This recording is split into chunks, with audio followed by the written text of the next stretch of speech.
Here we go. Hot Rods, blazing topics. It's your boy Hot Rod here, man. It's a shame I can't even say black with another one, Glenn. Jesus, it's been a year, or a little bit over a year, matter of fact. But listen, we're not going to give any excuses. We're not going to talk about why, maybe brush on a little bit as to why it would happen, but I'm not going to keep saying repetitive promises and broken promises, and then it's just like shit happens. Life happens. But what I can say is that we are officially back.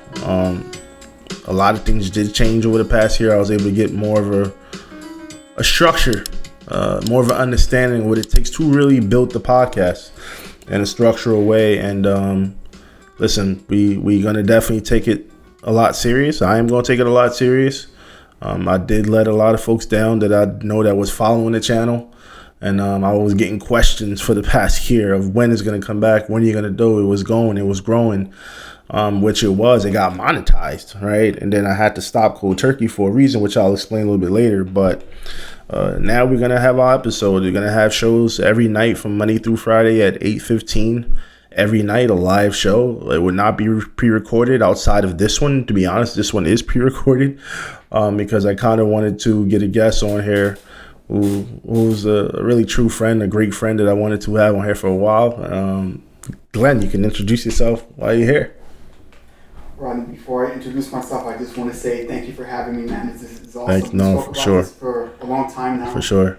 And honestly, I think you're back with a vengeance. That's all that matters. Back with a vengeance. Yeah, honestly, I think this whole period where you weren't active, you're gonna catapult into stardom. No, thank you. Yeah. Thank you. I had to put a lot of things into perspective. I wanted to know, like, when I rebrand, what can I do better?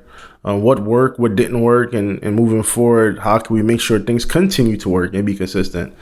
So I realized a lot of time from pre-editing and post-editing, trying to make this shit look pretty, was always a problem because people don't understand. People think you just turn the camera on and you just record. I like how people who think like content creation is just like easy. You just turn the camera on, you press play, record, and you just upload. They don't understand the effort it takes into pre-recording, live recording, post-recording, and all of it do with editing. Sometimes it could take overnight to literally upload a video. Like, you literally work 3 to 4 hours editing a freaking video and merging your video and audio together, and then literally waiting for it to export and then to import. And by the time you try to publish it, bro, you can wake up in the morning and it's disappointing because, especially with pre-recording, like, I'll let people know now who's like into this space, who kids maybe in the future who wants to go into podcasts or any type of recording in general. If you're in school for it, I went to Temple of Media Studies Production, but I'm telling you now, it could be a headache. But I've learned that I'll just do live. Like, outside of this, just one, I look forward to just doing live where I can simply just press play, like people think, right? But I have the tools around now that's more better, that I don't have to take something from my tablet or whatever recording device that you have and then put it on the laptop and then, export and import, synchronize, and all the things you got to do into audio and video record editing. And then waiting for it to export back out and put it on YouTube and publish. Now with YouTube, when we go back to doing YouTube recordings, now it's just going to be literally me going on YouTube stream, clicking on live, and we go from there. All the glitz and glamour from it, I'll leave it for a team in the future. But right now, we just worry about the content, and that's what I'm really, really primarily focused on, is just getting content out there. But sometimes it was disappointing, dude. I'll be honest, I would literally spend the day before, right, recording something, and then, like, I want it out on time. My expectation is to get it out the next day at a certain time. But dog, sometimes shit happens where you uploading and it takes, you can go to this bed the night before and the shit's still loading on 70% where you left it before you went to bed. Wow. And then you wake up the next morning, you're like, why is it only on 20-something%? And then you got to go back and fix something. You got to go back on whatever. I use Adobe Premiere Pro, so then you got to go and figure out what the hell was the problem. Was the video too long? Was it had an extraction issue? Whatever the case may be, right? And then try to publish it again, and then hopefully it speeds it up. And now you promised them, like, yo, you're gonna drop something on this time, and the next you know, you're 2-3 days late. Because why? You're trying to worry about the glitz and glamour of it. So it's like, now I'm like, you know what? I'm just gonna go live streaming, and then I mean, of course, you're still gonna have to chop shit up, right? People who do reels and shorts, you got to take it and play around with it and do little short reels, 30 seconds to 60 seconds, and then like shorter videos. But as far as taking a lengthy video and trying to work with that, nah. At least the live, it has replays. Whether people watching it live or not, or they on a replay, they can always watch it on there. And guys, it will still count towards my views and streams and likes and all that other stuff. So definitely keep engaging in that. But that's what it is. I would say that's what had to change. And then of course, you know, doing more research, obviously, than just recording, like figure out, you know, what's working, what's good with the algorithms and a whole bunch of other shit that people don't really tell you about. But yeah, that's what I'm going to change going forward. Now, as far as my disappearance, right? For the past year, guys, I was literally getting certifications. I do have a consultation business that's tailored to speaking engagements. I'm a certified life coach and a certified motivational speaker, and I'm also a certified behavior specialist. So I was literally felt like I was in school all over again. Like, even though the program was online and it's at your own pace, it was draw out where I took certification for speaking. That took up to 6 weeks, but it can go up to 12 weeks depending on your own pace. And then after I was done that, I gave like a couple months later, and I went to get certified in life coaching. Same process too as well. It can take anywhere between 6 to 12 weeks to get done on your own pace. And then I went back to work, and in my job, they gave me a promotion, offered me an opportunity, and I got certified as a behavior specialist. So pretty much that's what's been going on the past year. Like I said before, starting this business, where pretty much I do speaking engagements for whether it's businesses or organizations looking to employ for whatever needs, whether it's training services, whether it's a guest speaker, to running group sessions. Especially being like a certified life coach, I was out, like I had a couple schools that I was connected with. I still do got some that I connect with, mentoring teenage kids. I do one-on-one or group coaching online or in person. So it was a lot, but for me, it was just having that monkey off my back. Like, I wanted to get that off my back. So I took the year off on purpose. I knew it was going to be, for me, it was going to be a letdown for myself, because I hold myself accountable. But I say, you know what, if I didn't get this chapter out there for myself, if I didn't get that monkey off my back and getting it done and going after that, I felt like I would have always been being worried about it in the back of my head. Like, you know, you want to do this. This is what your business, you always want to start this business. You always wanted to see what it's like. So I had to like pursue it. So if I felt if I did not stop what I had to do and pursue it, I would have been constantly worried about it. So that's why I was like, you know what, let me just take a step back from this. Let me go pursue that, and then I'll return to this when I'm ready and when I feel like I'm ready. Not being forced to, but mostly feel like I am ready, and I feel like the moment is now.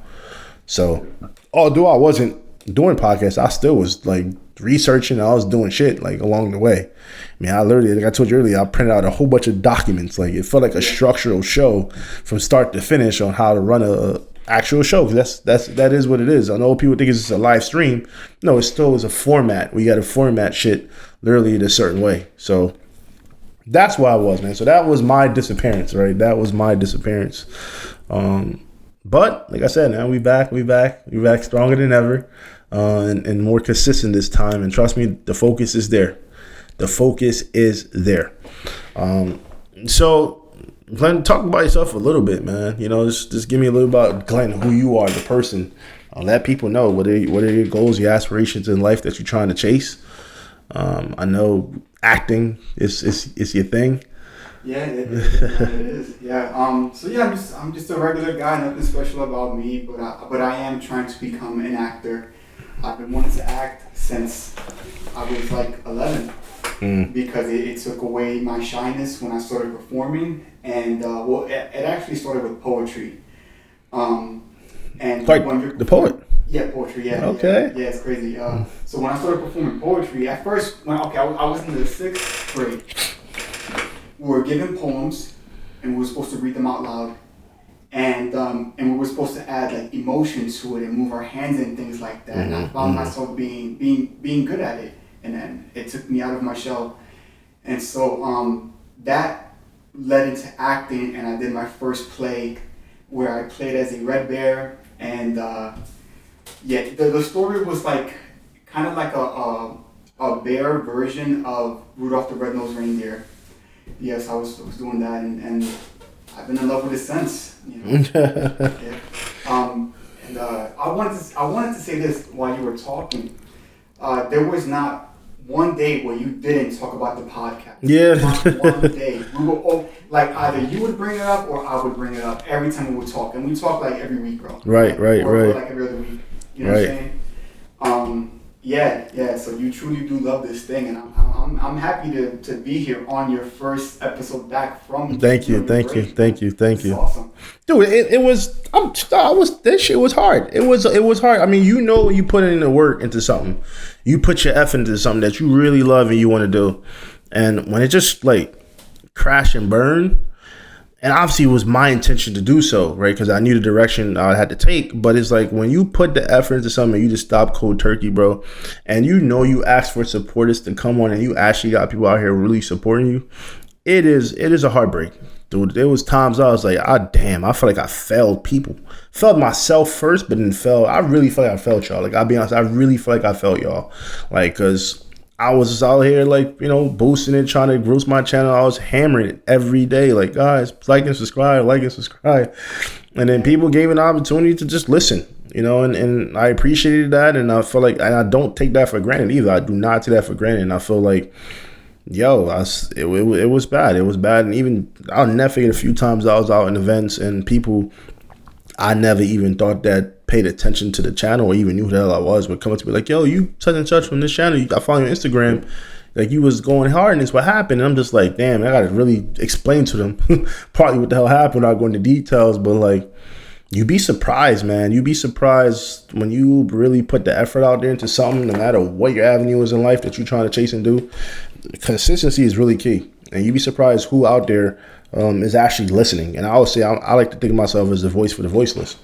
And there are people who feel the same way you do. They feel the same way you do. And they just don't have a microphone like I do to voice it. There's, for whatever reason, some people just don't want to be in the camera. Some people just don't want to engage and talk. Some people just stay to themselves and stay quiet. And they find what I put out there is motivation. And that's where that's my intention. That's what I'm all about, is positivity and motivations. Now, I know for those who was like, oh, your podcast is called Hot Rods Plays and Topic, I expect it to be spicy. All right. It's going to be a little bit spicy, right? Because it's like all this positive, good stuff. And I don't want that. I'm not ever going to change who I am. I understand in rebranding that you have to see what's working, what's not working. And sadly, y'all all like the negatives, sassy conversations and gossips. That's what people want. You know what I mean? They don't want to hear you talk about anything good. And that's a shame. Y'all really fucked up out there. Y'all want to hear shit that's positive, like I say. Like, damn, for real, bro. Like, they don't. They want to hear all the negative shit. It's like, I used to criticize rappers a lot. I still do. But, like, I used to criticize them. Like, yo, how can in one breath they talking about guns and violence and shit like that, and in another breath they talking about social justice, right? And stop the killing. But in their music, they preach something completely different from their actions. Like, I love Meek Mills. He's from Philadelphia, right? He does, like, back to school drives every single year, right? He buys book bags and he gives supplies to kids who go back to school. But I always wonder back in, like, yo, why is he always talking about guns and violence? And that's not primarily what we talk about, because Meek Mills is actually, as he got older, he matured more. You can hear it through his music. It was more so like an experience, more so like a story of what his journey was. But like, it was a lot of headshots, killing, and neighborhood stuff. And it's not to his fault. The kids was out here acting on it. right? They would act on that type of stuff. They think this is real. So they go out and think this is GTA. Let me go rob a car. Let me go rob people. Let me go shoot. Let me kill each other. And that's the fucked up part. But now, like, it's like, well, how can you preach that when brother you do so good outside of that? But at the end of the day, he's just only given to what the media wants, right? To what sells. So he can still do great, right? And he do positive things, but sadly, what sells is all the negative stuff. And that's what happens. People click on the negative things that go on in this world instead of clicking on positive, because a lot of times, too, people are, I would say, they self-destruct. They're depressed. And when they're going through their moments, though, they don't want to hear anything that's positive. They want to stay there because they feel like every time you remind them of all of the things that's going wrong in their life. So when you talk positive stuff, they don't want to hear it. Right? It's like when you walking into a church, you feel like you're being judged everything the pastor's saying, because he's telling you about everything in life that you're doing wrong, and he's not even talking to you personally, but you feel like he's talking through you, right? And he's talking about all the great things you should be doing, but you know you're not doing it. So therefore, you want to ignore that. You may not want to come to that church next Sunday again. Like, no, I feel like I was being attacked in there. So it's the same thing through music too as well, or when people's talking about positive things out there in the world. That don't get no viewers, right? They don't count towards viewerships. They don't get the attention that they should. But drama, fights, all the dirty talks, that's what people like. So y'all want Hot Rod's Blazing Topics? Y'all gonna get our Blazing Topics. But it's gonna be definitely still a positive message out of it. Even when we will be joking, we're gonna be trolling and all that stuff. But I feel like by the time the end of the show comes, you will get a positive message out of it. So that's the rebrand that I'm doing. That's what it is. But speaking of, if we really dive into it, let's talk about disappearance, right? Why do people disappear? People disappear for many reasons, but I feel like for me, it's when you're trying to find yourself. Like, dude, when I want to go cold, like when I want to disappear, I go cold turkey. Like, I don't want to engage in conversation. I don't socialize like that. You may think that I'm angry and I got a lot of things going on, because I'm mostly upbeat. I'm always smiling. If you see me, I'm always happy, in a great mood. But when I know I need to lock into a zone, I need to lock it in something that I really want to do, dog, this becomes just like that, out the window. And dog, I would literally hone in. I would, like, you start seeing Rodney wearing like the Undertaker, all black and shit, dressed all black, got the hoodie on. I ain't talking to nobody. I go to the gym and I'm doing the same shit too. Like, I'm this distance. I ain't rocking with nobody. Leave me alone. And then I come home. I don't engage on social media as much. You know, I won't talk on the phone. I barely talk on the phone now, regardless. But I mean, as far as even text message and having conversations in general, and if it ain't my mama or any of my siblings and people that's really close into my circle that I gotta speak to, that you know, we gotta know what's going on with each other. Other than that, bro, I distance myself, because I know what it's going to take for me personally to get to that space mentally where I need to be to achieve something that I'm trying to get to. And in the day, it sounds fucked up. Like, why do you have to go into this state to make yourself get out your comfort zone and be great? But that's me. That works for me. I have to be quiet. I need to stay focused. I need peace. I need quiet, distance. And then once I feel like I achieve what I need to, then I can pop back out, right? But for me, that's me. That's how I disappear, man. I don't know how you do, but me, it's just ghosting people. In a certain sense, it really is. It's just ghosting people. Yeah, no, I'm sure, like, a lot of people agree with you. Except I agree with you too. All the things that people enjoy, if it's movies, music, right, those people did exactly what you just described. You disappear for a little bit so that you can make your products, so that you could become a better version of yourself, so that you can treat people better or give people what they want. Right. Like that, yeah. So, sometimes you do have to make sacrifices, and social life is one of them. You gotta make sacrifices like a motherfucker, dog. Yeah. Like, yeah, you know what I mean? Like, and it's just, I mean, sometimes too, when people disappear, right? I know we're talking about personal affairs, right? It's in the sense of disappearing, right? Or even if you want to say mindset, Your mindset. We talk about mindset right now, right? The mindset of disappearing.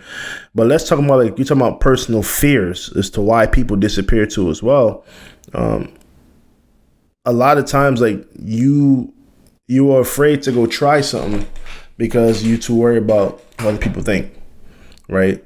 So if I don't give you much information about what's going on, right, you won't know, right? If I go and I go around telling everybody in the room, this is my goal, right? This is what I want to do, what I want to go achieve, right? And then you say, I'm going to do this in this X amount of time, right? 3 months, you'll see this happen. People, they clocking that. They may not tell you directly every day, like, hey, are you still keeping up with that? Are you still doing that? Yeah. Right? But they're mentally clocking. Oh, they go Rodney right there. He's still doing that. He's still doing that thing. Well, let me see. I'm not gonna say nothing to him. I'm gonna wait till that time comes. They gonna see you. They want to see if you really consistent with your word, because your word is your bond. Your word is your bond. You know what I mean? Yeah. So they're gonna see, like, all right, is he real about what he say? Let's see. So they're gonna wait till that time comes. The closer it gets, that pressure gets there. You're like, oh shit, and you ain't even get it done yet, and you still in the middle, bro. You start to feel the heat, the pressure. No, you start to get anxious, right? You have anxiety. Now you like, damn, man. Now when that time comes, you got to go face everybody that you went around boasting about things you was gonna do, and that's why then people then disappear, because they are fear of what people got to say. Because now if I done told you all my plans I wanted to do, I didn't do it now, right? So let's say I had set plans in June, and I said September, these things are going to happen, right? When you see me, Glenn, you're going to come question what happened. And some people will look at your face and smirk to see what your response is going to be like. And it's foul. But then, like, you over here, like, itching your nose, like, yeah, you know, this is what happened. They're just going to look at you in your eyes and be like, yeah, well, all right, sorry it happened. You ain't shit. You ain't shit. Because, like, you talked all that talk, but then, like, you didn't walk the walk. So now you got to be willing to take the criticism that people's going to have to say now, right? Because you was the one that put it out there. So that's the difference. But when you disappear, right, and you ghost and you don't tell people your dreams and plans, then no one can react and respond to you, right? Because in the end of the day, I didn't bring it up to you at all. I just disappeared and I ghost, but it's going to leave you wondering what you got going on. Now, it's my choice to either tell you or not what's going on. And we're going to speak about choices a little bit later. But in the end of the day, like, I feel like people disappear because, you know, they just want to lock in on something, or they're hiding. They're afraid to speak up. And that's not cool, too, because, like I said, we live in a world where everybody's so judgmental about other people and what they got going on. So therefore, even if someone is even going through a crisis or a mental breakdown, whatever the case may be, they just disappeared and you don't hear them. You don't hear about them until a week later. This person committed suicide, or they passed away, they overdosed and took drugs, right? Because they disappeared and they feel like they didn't have anybody to go to. So, you know, I feel like there's a million reasons why people disappear, but for me, I just feel my disappearance a lot of time is because I'm trying to really stay focused on something, and I know a lot of times I can be easily distracted. So therefore, to avoid not being distracted, I just completely go cold turkey. And people may think that something's wrong with you because, like, why? Like, I could be cool 1 minute and I'm talking to you, and then 2 weeks later you hit me up, you don't hear from me at all. And so, and I know that's not okay because it leaves people wondering, like, yo, what's going on? Like, oh, you could just simply text or call and say I'm good, but not responding at all is messed up. But to each his own. And that's how I look at it. And another reason, and you can chime in too anytime, but another reason I know that people disappear is having tough talks and conversations. If I'm in a relationship with someone, I knew I screwed up, right? I knew I messed up, but I'm afraid to have the conversation because I'm afraid of confrontation. I know that I would have never guessed that, bro. Yeah. I'm not gonna lie. I'm thinking you're like... No, I don't mean like me in general. I'm saying I'm speaking in general for people. I'm not afraid of conversation. I'm giving examples of people why they may do so. Oh, gotcha. Yeah. Oh, no. I'm not afraid of conversation. No, I'm speaking in third person, so I apologize. Okay. I'm not Hot Rod speaking. Like, Hot Rod speaking here, not Roddy.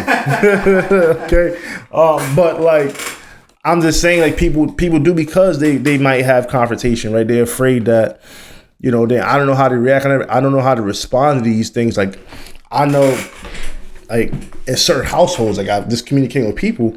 Dog, I have a friend who literally cannot engage in a conversation with him, because he's afraid of confrontation. Why? Because, like, he'll tell you it was his childhood experiences. Right? He came from a home where he didn't have a mother and a father. I'm not saying, once again, I know I brought this in the past. It doesn't mean a 2-parent household. If you don't have a 2-parent household, you won't succeed in life, because people get very sensitive and shit about that. But I'm just saying, from others' experience, from what I've heard, but in my one homie in particular, he was saying that, dog, it was hard to have tough talks with people in conversations or in relationships in general, because there's plenty of times where, when he has situations at home with his own family members, his parents, his siblings, they never had a sit down. Bro, that sit down conversation is crucial. When you got problems with your siblings, your brothers, your sisters, whatever the case may be, and y'all got to hash it out and talk, people are afraid to do so. They don't know how. Like, one thing I know, when I have kids, bro, I'm not going to let my siblings go tiptoeing around to each other so if me and you have an issue, right? You're my brothers, right, Glenn? And then my other brother is Paul, and my sister is Jacqueline. I'm not going to go to Jacqueline and Paul and tell them everything wrong about what I feel towards you, Glenn, my other brother, because and not come to you directly. That's messed up, right? Because now what I'm doing is I'm being passive aggressive. Right? I'm going to everybody else. I'm circling around how I feel, and I'm looking at you every day still, and I'm acting like everything's cool, and I'm smiling at you. You're gossiping. I'm gossiping, right? And now I'm over here talking with other people about you, and I'm still smiling in your face, like everything is cool, and it's not. Why? Because I didn't learn how to have confrontation. I never was taught how to speak it out, right? Yeah. Because those relationships would have been important if I had a parent, maybe, right? In his case, if he's explained, if he had a parent, that would have been able to be like, yo, we need to have more family meetings, right? If we had family meetings on a monthly basis, or whenever we had trouble in general, allow people to have space to express how they feel. Dog, when you get into the real world, you wouldn't be like this, right? You wouldn't want to avoid tough talks. You wouldn't want to disappear all the time and avoid confrontation, because you're prepared for that. So that's what they always say. These things, it happen at home. You got to practice these things at home. Yeah. So when you having, differences with your family members, whatever the case may be, and you sit down in the living room, have a conversation and talk it out, then, when you see other people, whether it's in your own personal relationship with your friends, or your peers, or your relationship with your significant other, you'll know how to approach situations when they arise, because you were prepared for that. Right. So that's a lot of times too why people avoid having tough talks, and they don't even understand why. So I feel as though, like, you have to be willing to change and break that cycle. Like, I know, like I said, when I have kids and I have a family, we're not going around each other to have conversations. I'm going to approach you. You're going to learn how to approach your brother, your sister directly, and y'all going to have a sit down conversation on it. But you're not going to go to everybody else but that problem, the person that you have the problem with. So that's how I look at it. You know what I mean? I agree. Yeah. And what you just said, you're also teaching them how to have difficult discussions at work. Like, hey, like, if you can't... all the social and life skills, yeah. Yes. If you want to talk to your boss about something that's bothering you, you're able to do that. Why? Because you had taught them how to have difficult conversations with That's a little hard, though. Huh? That's a little hard, though. Boss. No, it is. That's your paycheck right there. Yeah. I mean, I've confronted my boss, maybe a little bit passive aggressive, you can say, right? Because you don't want to say the wrong thing, but I still was able to you can confront and be respectful. You can be respectful. That's what I meant. Yeah. And now, I might be bold to just walk into my sister's room and be a little bit slow paced and walk into my boss's office. I'm trying to picture in my mind how I'm going to have this conversation. No, everything with respect. Respect. That's what I meant. Yeah. I didn't. But that all go hand in hand. Is being that falls down to being able to be uncomfortable. In order to get comfortable, you got to be able to, know how to handle these situations that are uncomfortable. Knowing that, damn, like, How am I going to get out of this? But you still want to be able to voice yourself. And I feel like that shouldn't be taken away. You don't never give that right up away. Like, you speak up about something that you feel that's wrong. Yeah. So it's like, you practice these things at home, you'll practice it in the real world. But I'm still going to be cautious, though, when it comes to my bosses. No, I still wouldn't. Yo, don't go out there and go into your boss's office and be like, yo, I demand a raise. F you. This is the reason why. I'm not saying it that. I'm not saying it at all. But, like, yo. Yeah. But you still want to be respectful in any situation, in any matter that you're in. You want to be respectful when talking with someone. So I just feel as though, like, that's why people avoid and they disappear, and they don't know how to have tough talks. They just ghost people a lot of the times too. I would say, like, we're talking about discussion, fear of conversation, and why we avoid difficult truths, because a lot of times we don't want to hear the truth, right? Because it makes us think about everything that we have going on in our life. You know, like, all the wrong things that's going on and the things that we want to know that can help us become better. We just like, I don't want to talk about this. This is nutty. You know, what can I do? I can't fix this right now. We don't want to face them. We don't want to face the truth in general. A lot of times people just generally do not want to face the truth. They just rather avoid it and they'll brush it off to the side. And when they're ready, they'll come back to it because it's not something they're willing to take on right now. It's uncomfortable, right? Yeah. It's looking in the mirror, staring down and seeing all the wrong things that you know you need to fix, but you just don't know how to. So at this moment, you feel it's a little easier to walk away, run from it. Yeah. Yeah. And and that you can say that's self-sabotaging, right? Because that's not cool.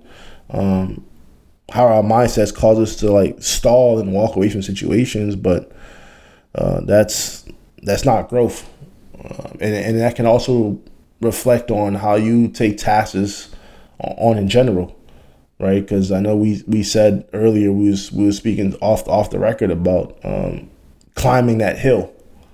When you talk about climbing the hill, we're like, yo, a lot of times we procrastinate a lot. We know we put this off to the side, right? Like, you can even say for myself, I knew I was ready to come back probably 3 months ago, right? But I was so stuck on, is this going to be perfect when I do? I had to get to that feeling and that point inside myself where I really genuinely just said, I really don't give a fuck no more. And I mean that respectfully, because it had to get to a point where I'm like, yo, bro, you have one life to live. You literally have one life to live. And a lot of times we waste so much time thinking about the next man and what they think, right? We're like, man, is this going to look right? Does this feel right? We think about all the negative things that can go wrong, right? But we don't never look at the upside of it. Like, yo, what if I do this, right? This is where it could potentially go. But we so worried about what if we fall flat in our face? Okay, get back up. It don't mean I'm a failure. It just means I was willing to try, right? Mm-hmm. It don't mean I can't, try something different or try it over again until I get what I get. But at the end of the day, I'm not going to be the one to be like, yo, let me just give up on something the minute something just doesn't go my way. And a lot of times we're so worried about what if this goes this way or that way. And then next thing you know, we just give up or we just put it off to the side. Whenever we feel ready to climb that hill, we'll then go and do so. But a lot of times that's why we procrastinate. So, you know what I mean? So that's why I feel like, as far as disappearance and fear of confrontation and self-sabotaging and low accountability, that's another thing. Is just like the culture today often rewards short-term escape over long-term growth, and that's just all due to low accountability. Now, speaking of accountability, if I may shift off here. Sure. P. Diddy. Oh, P. Diddy. I know that was like a really huge topic in the world, right, for the last couple of months, especially with this whole verdict situation. Here's what I'll say about that. It's talking about, as far as we're talking about accountability. First of all, I like to say that video of Diddy beating Cassie was disgusting.